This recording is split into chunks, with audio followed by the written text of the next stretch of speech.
આજરોજ ભાવનગર જિલ્લા તથા બોટાદ જિલ્લાના ક્ષત્રિય સમાજના પૂર્વ સૈનિકો કલેક્ટર સાહેબને આવેદનપત્ર આપવા આવ્યા હતા। આવેદનપત્ર આપવાનું કારણ જે રૂપાલા સાહેબ ભાજપના વરિષ્ઠ નેતા અને રાજપૂત સમાજના બહેનો દીકરીઓમાં પ્રત્યે જે એણે ટિપ્પણી વિવાદાસ્પદ ટિપ્પણી કરી છે તેની વિરુદ્ધમાં આવેદનપત્ર આપવા કલેક્ટર સાહેબ। મારું નામ જયવંતસિંહ વાઘેલા, ગામ ભાડેર।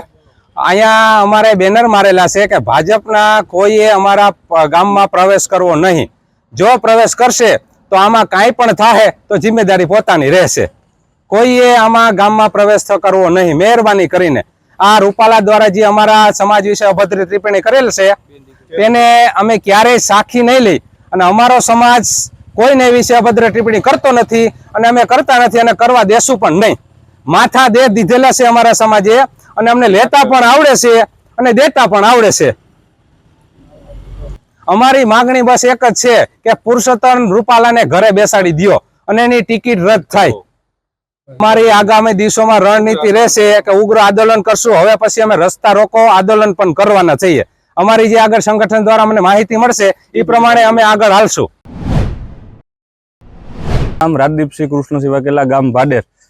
અમારા ગામમાં બેનરો લગાડેલા છે રૂપાલા સાહેબના વિરોધમાં।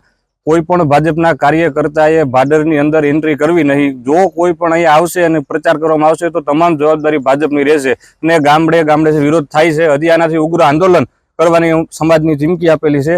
હજી આનાથી પણ વધારે આંદોલન થઈ શકે છે અને સખત શબ્દોમાં આને વખોડી કાઢી છે।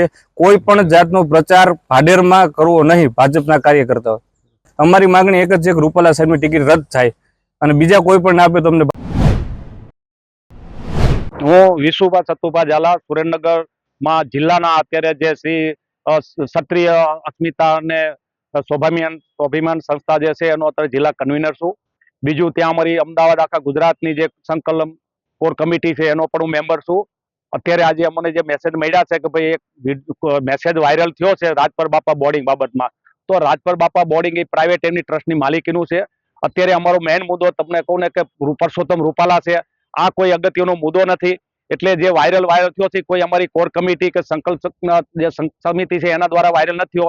આટલું મોટું આંદોલન છે એટલે કોઈએ કદાચ આવેશમાં આવીને કોઈ કંઈ કરી નાખ્યું હોય અને મેં મેસેજ પણ મૂકી દીધો છે કે ભાઈ અત્યારે જે રાજપર બાપાનો જે બોર્ડિંગનો પ્રશ્ન છે એ કોઈ અત્યારે નથી તો અગાઉથી સાહેબ સંસ્થા આપેલી છે ત્યાં પડે। એટલે આ જે મેસેજ છે એ મેસેજ કોઈ કદાચ આમાં કોઈ ઇન્ટરનલી કોઈ હોય એને કોઈ મૂક્યો હોય પણ અમારી સંકલન સમિતિ અને જિલ્લાની જે લડત સમિતિ છે એને આમાં કોઈ લેવા દેવા એ અમારો મુદ્દો પણ નથી। એટલે આ મુદ્દો જે છે ને અહીંયા અમે પૂરો કરી છે।